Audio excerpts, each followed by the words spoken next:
International students are a credit to this country, Mr. Speaker. They are the future of this country, and they are an asset that is very lucrative, and we cannot let them down. Clearly, we need to work with provinces to make sure that they have proper housing. That was Canada's Minister of Immigration, Mark Miller, referring to Canada's student visa program as a very lucrative asset. And this exact program of bringing students abroad has started to make headlines all over social media.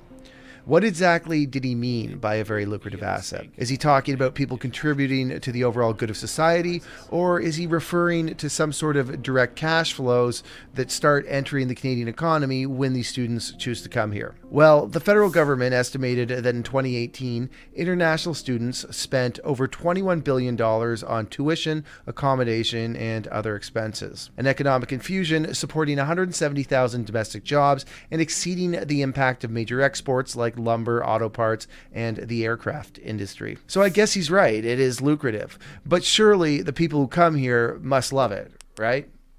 Right? This message is for Africans that want to come to Canada. Don't. And let me be very honest, why? A lot of people think like, oh, well, in Canada you earn so much money. Yeah, and you spend so much money. The cost of living there is absolutely insane.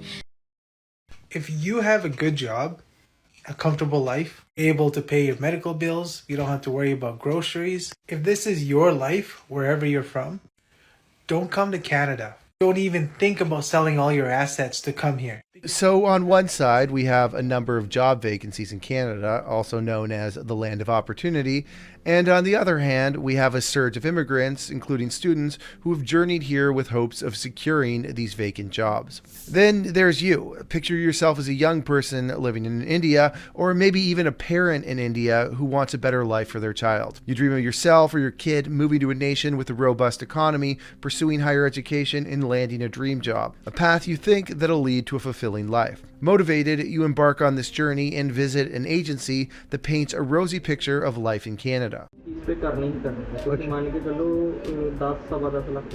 But what if the agency sold you a false bill of goods, talked you into betting the family farm to get your kid into a world-class university where they'll be on the fast track to being a doctor or lawyer, and they're going to be able to pay back your loan in no time? But then, what if your child arrives in Canada only to find out that they're now going to a shady private college that isn't even accredited and has to share an apartment with a bunch of strangers and can't even afford to eat? They then show up at food banks only to see signs that say no international students. And some of these young students now feel so much pressure for their families, having gambled everything on them for an outcome that seems impossible, that the students can't even bear to live. With some crematoriums saying they're dealing with multiple student suicides a week. Directors at the Lotus Funeral Home say they have seen an increase in the number of deaths, some caused by overdose or suicide. They have repatriated remains of students from Ontario, Manitoba, New Brunswick, and This is what is reportedly happening in Canada today. Let's dive in.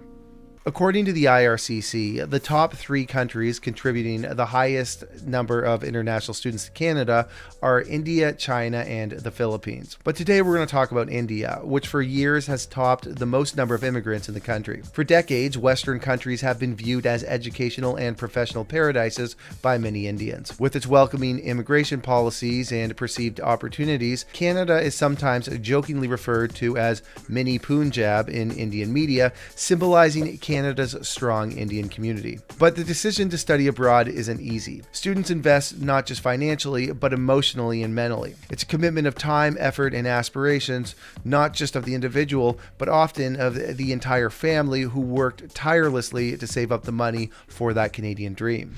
The average Punjabi family will have to work 74 years, I think it is. 74 years to pay 1 year's of tuition. But even the most thorough research and preparation can fall short. The reality that awaits after an almost 15-hour flight to Canada can be starkly different from expectations. In fact, the government of India released some numbers which tell us how many Indian students have died abroad. And the number is 403 in the last 5 years. And guess what country tops the list for Indian students dying abroad? Canada. On an average, we have a connection with one funeral home, that is Lotus Funeral Home. On an average, they are sending 4 to 5 dead bodies, only international students, each month. So this brings us to a crucial question. Why Canada? First, let's delve into the situation with housing in Canada. Or more accurately, let's address the housing crisis in Canada. In 2022, Canada experienced its lowest vacancy rate for rental apartments since 2001, with a mere 1.9% of apartments sitting unoccupied, with an average 2-bedroom rental in a Toronto condo going for over $3,400. This crisis stems from a growing mismatch. The country's booming population and high levels of immigration are driving demand for rentals, especially in major cities. The supply, however, is struggling to keep up, leading to a severe shortage of available housing for international students. But just imagine the plight of an international student, restricted to working only 20 hours a week on minimum wage while grappling with steep expenses for rent, food, and tuition fees. The math just doesn't work. The financial strain is precisely why many students find themselves compelled to share an apartment with 5 or more other immigrants, a strategy to make their bills more manageable. And when renting a standard apartment becomes too expensive, some are even resorting to living in basements with other people they've never met in their lives. I had never lived in a basement before this. Neither had I lived in a shared accommodation with different people and living with 5 people. When I landed here, I got to know that there is a big housing crisis that's going on. When you come all the way from your home country, that is one of the biggest shocks that you get. So let's talk about these agencies that recruit these students. These agencies, often operating in a regulatory gray area, exploit the dreams and aspirations of young students and their families. The exact number of these agencies is hard to pinpoint due to the industry's unregulated nature. However, reports suggest their numbers are significant, especially in countries like India. The moral hazard here is evident. These agencies are driven by profit, often placing their financial interests above the welfare of the students. These agencies frequently mislead parents and students about the realities of studying and living in Canada. They paint an overly rosy picture of life in Canadian universities, promising high-quality education and lucrative job opportunities that often do not align with reality. And sometimes they even manage to get money out of people without even bringing them to Canada. For instance, the Maclean's article highlights a student named Nisha, who paid over $14,000 to begin taking courses online to come to Canada in what was supposed to be an expedited government program for international students. But the program required her to pay her tuition up front. So she started by taking courses online through some private college in Montreal called M College, which, side note, filed for creditor protection 2 years later. 10 months and $14,000 in, after finishing her final exam, an email popped up into Nisha's inbox from Immigration, Refugees, and Citizenship Canada, telling Nisha her permit had been rejected. Apparently, the agent who reviewed her application wasn't satisfied that she'd leave Canada at the end of her stay. So to recap, the government had granted her permission to study, only to snatch it away after she paid tuition and almost entirely finished her studies. Nisha had worked with an agency called IDP, a well-known global student recruitment outfit in India. IDP told her that she would get a refund if they didn't successfully bring her to Canada. But as I said earlier, M College was in creditor protection, so Nisha and her brother were out of luck. Of course, we can get into how Canada is freezing and living in a basement apartment with a bunch of strangers after your family gambled their future on a false bill of goods, all while you never see the sun, will only add to your depression. Which you may want to go see a doctor, but let's talk about that healthcare system for a minute, which frankly is one of the major selling points these agencies use to attract student immigrants to the country. Now, here's a fun story that should really hammer home that point. Take Alison Duclazo, who recently found out she had aggressive stomach cancer and was told to consider assisted suicide by doctors in Canada who said that our universal healthcare system couldn't save her. She then traveled to Baltimore, where she spent more than $200,000 for surgery, chemotherapy, scans, travel, and accommodation outside the comfort of familiar surroundings to get her the treatment she needed to stay alive. So to be clear, here in Canada we have free healthcare, but there's a cap on it. And if you exceed that cap, then we'd rather just shoot you in the head. And let's not even get into the brain drain and how many Canadians can't even get a family doctor anymore.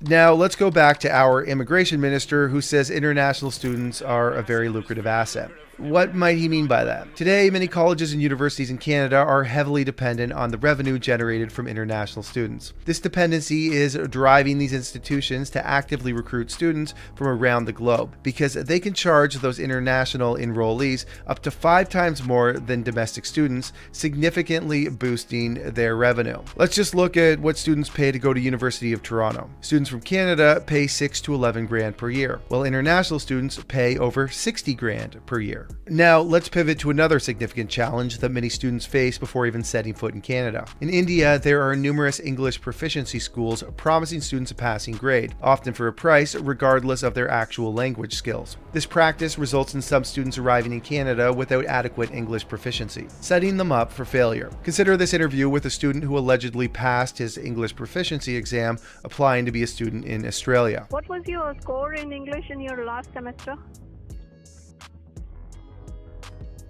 Sorry, ma'am? What was your English score in your last semester of bachelor's?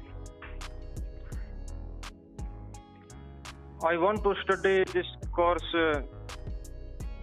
because I want to make my career as a business administration. I applied for MBA at Victoria University, Australia. All right, so let's wrap it up.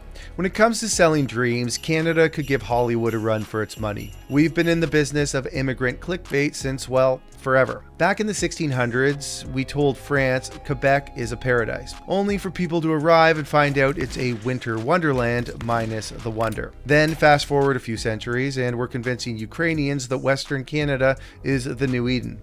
Spoiler alert, it wasn't. No jobs, no houses, just a DIY shelter building kit with an oncoming snowstorm. Fast forward to today and the script hasn't changed much, just the actors. Now we've got students from India signing up for the Canadian dream, which sometimes turns out to be more of a Canadian reality show, and not the fun kind. They're promised top-tier education, but often end up with a degree from Nowheresville University, living in a basement and wondering why their healthcare plan seems to include a complimentary chill pill for every ailment. The irony?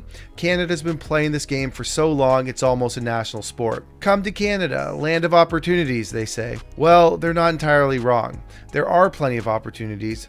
Well, opportunities to be utterly bamboozled. Wilfrid Laurier once called Canada the last best West. Now, I'm no historian, but I'm pretty sure that didn't mean last in line for decent housing and paying west of your budget for tuition. So as we close the curtain on this saga of broken promises and shattered dreams, let's remember, Canada, with all its politeness, still has some explaining to do. It's a beautiful country, sure, but for some, it's like that attractive date who looks great on Tinder, but turns out to have a hobby of collecting porcelain clowns. Just a bit unexpected. All right, everybody, thank you for watching. If you could do me a big favor, please hit that like button, subscribe, and ring that notification bell. Let me know what you think in the comment section. So guys, we just recently launched this channel and we noticed that 99.9% of our viewers are not subscribed. So if you enjoyed this video, we need your help in growing this channel. By subscribing, that would help us keep the lights on and make sure that our crews have jobs in these uncertain times. So please hit that subscribe button and we promise to make more quality videos that I'm sure you're going to love.